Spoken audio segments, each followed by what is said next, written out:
The National Association for Stock Car Auto Racing has always been a sport that reflects the auto industry. Stock cars are the very foundation of the entire series. Historically, the V8 engine has powered almost all NASCAR winners since the beginning. But there was a time in the 1980s when the auto industry and teams saw the V6 engine as the future. At the start of the 70s, American roads were full of big cars with big engines. Throughout the decade, cars got smaller, and so did the race cars. NASCAR's switch to a small block V8 engine happened around 1974, and by the late 70s, road cars got even smaller. By 1978, it was predicted that within a few years, NASCAR teams would run V6 engines, as Detroit moved away from the V8. At the end of the 70s, smaller engines were coming, but not necessarily a V6. When NASCAR announced in November 1979 that cars would be downsized for the 1981 season, they also announced that engine sizes would shrink from 358 cubic inches down to around 311 cubic inch V8s. While NASCAR reversed course and allowed the 358 motors to remain, it was still thought this was only temporary. In early 1984, the DieGuard team of Bobby Allison built and tested a Buick V6, trying to begin development if a switch was ever made. Many short-track teams in NASCAR's All-American Series and ASA also began building V6s and found their lighter weight was a benefit on the short tracks. The V6 is a lighter motor, which allows you to put more weight lower in the chassis, and the handling qualities become much better. The V6, I've run a V6 12 races this year, and I've won 9 of the 12 and got second in the other 3. And I would say mostly because the V6 allows the car to handle so much better in the turns. You're hurting a little bit on the straightaways for power, but you pick it up going in and out of the turns. And that's where the advantage comes.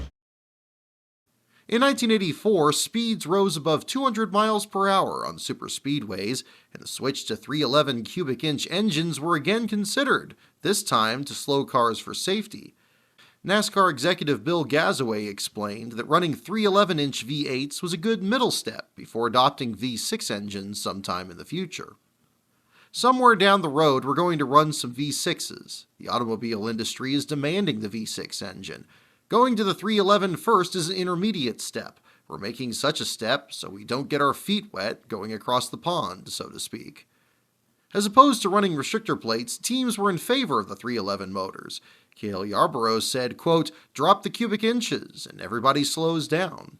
I don't think you can do that with carburetor restriction on the 358. His crew chief Watto Wilson agreed. Quote, "This is the best move NASCAR can make. I think everybody in this garage area would hate to see them go to carburetor or engine plates." The 311 engines were already widely used in the NASCAR Busch Series, which ran 2 different engine sizes, 311 and 358 cubic inches.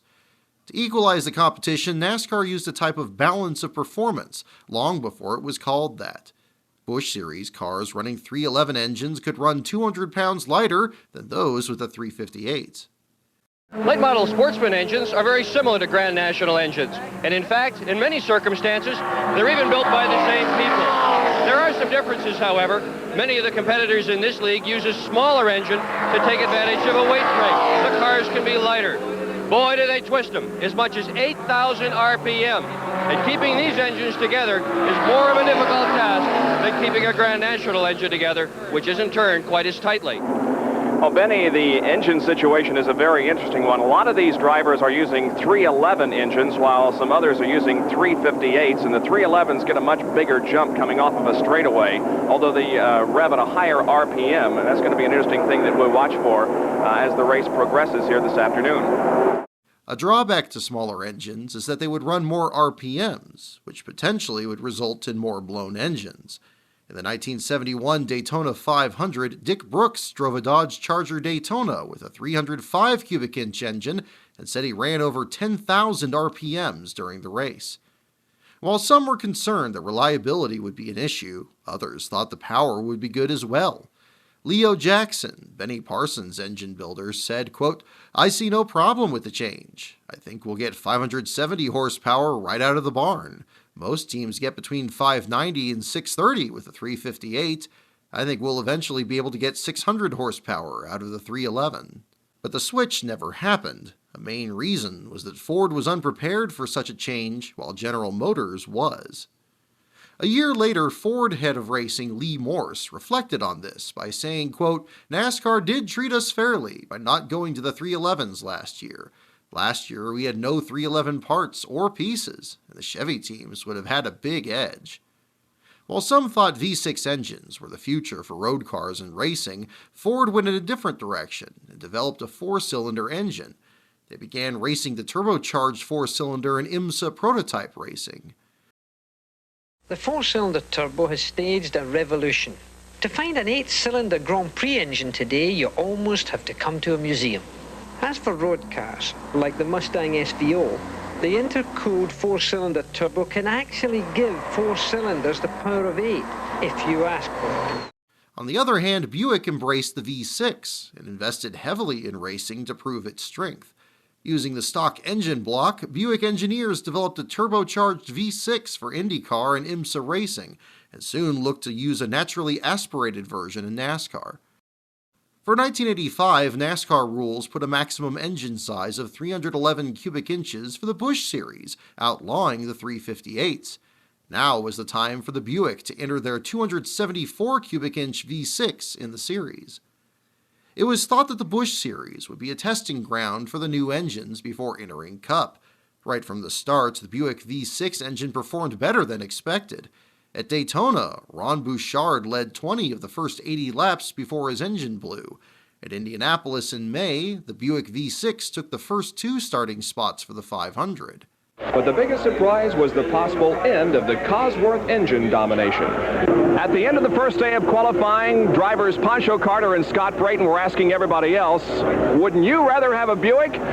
Our long-term goal is Indy and NASCAR, and we feel that NASCAR will go to the V6 sooner than a lot of people think, mainly because they've had all their success in the past by aligning themselves with what Detroit produces. And the V8's about history. I'm not saying it's a bad design or a bad engine. I'm just saying that where we're going now is V6s, so that's, whether you like it or dislike it, you better learn to accept it. A number of drivers are going with the V6 in late model sportsman competition. In fact, Ron Bouchard took the pole at Bristol last month while driving a Buick V6. NASCAR will follow suit with what Detroit is doing in many cases. When do you think, in your opinion, NASCAR will adopt the V6? Well, we've been told that we can start running them in '87 in Grand Nationals if we can prove to them in Sportsman that we've proved to them they're competitive. Now we have to prove to them they'll live. And there's 3 things they're looking at. Is the engine competitive? Does it have good durability? And are there plenty of competitive parts available for everybody? And that's our goal this year, is to attain all those. And once we do that, and then say next year in '86 we go out in Sportsman and we run 300- and 400-mile races with no durability problems, we expect that in '87 they'll let us start running some of the Grand National races. Now, I don't think anybody should look for the whole field being V6s. We feel like maybe if we can start out with 2 or 3 cars, well, we're here to prove a point. Chevrolet built a V6 as well, and on September 15th, Jack Ingram became the first driver to win with the V6 when he used a Chevy engine in his Pontiac to win at North Wilkesboro. To equalize the 2 engines, cars using V6s could be 100 pounds lighter and run bigger carburetors. By the summer of 1986, many teams had switched. Some thought the lighter car meant better handling.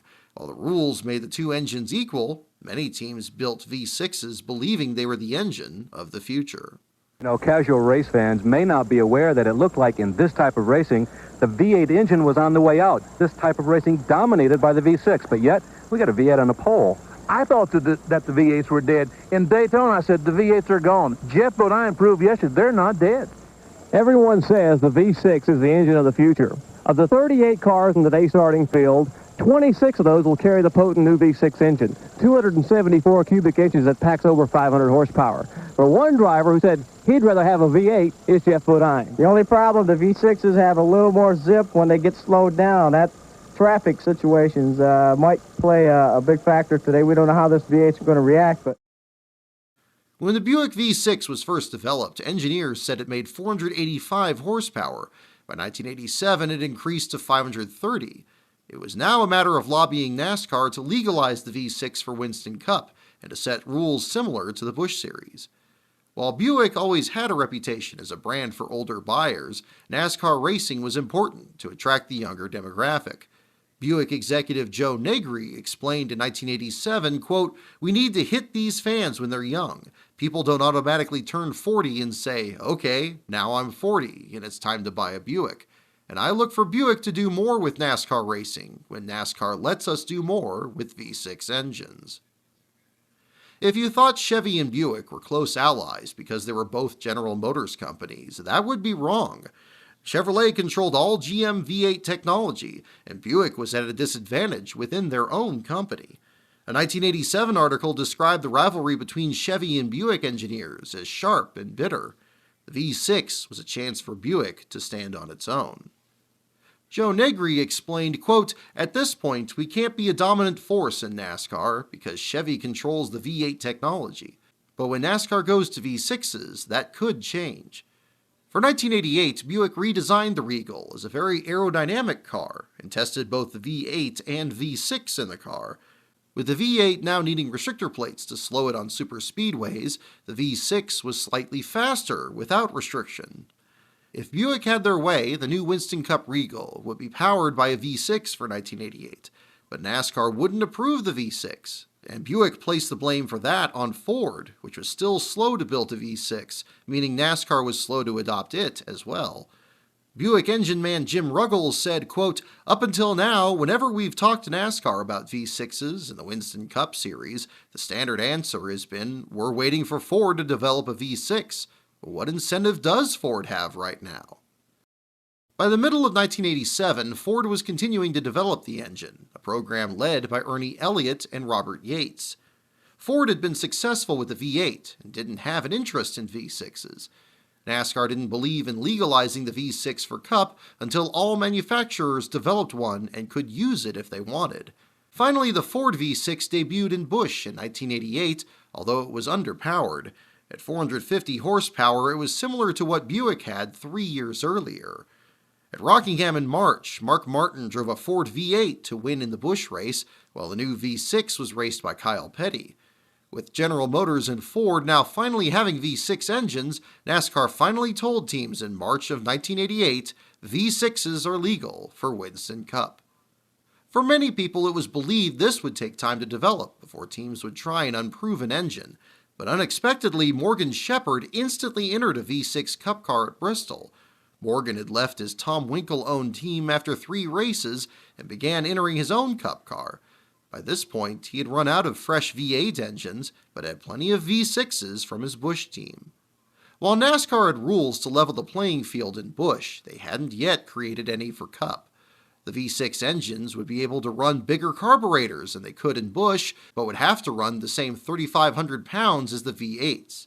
Buick was eager the Shepherd entry would help measure competition levels and create formal rules for all future V6 engines. With V6s at 530 horsepower and V8s still around 620, rule adjustments were needed for most tracks. But at Bristol, Shepherd thought the V6 could be very competitive on the short straightaways. He said, quote, "Even if we don't get a weight break, the V6 might be a pretty good deal once the race gets started." But unfortunately for Shepherd, NASCAR changed their decision and unapproved the V6 for Cup.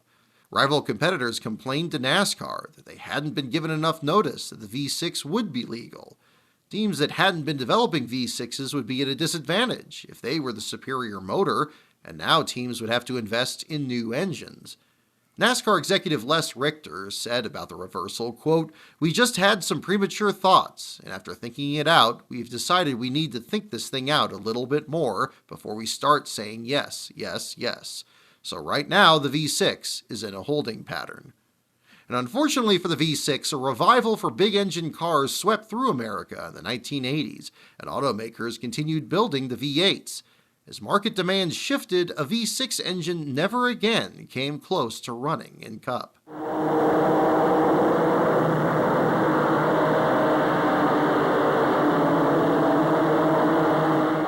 The V6 engine remained in the Busch Series and dominated. The distinct sound of buzzing bees gave the series a unique identity. Between 1988 and 1989, it was reported that Buick Motors won 47 of 59 races. When they weren't in Buicks, they could be found under the hood of Oldsmobile and Pontiac cars.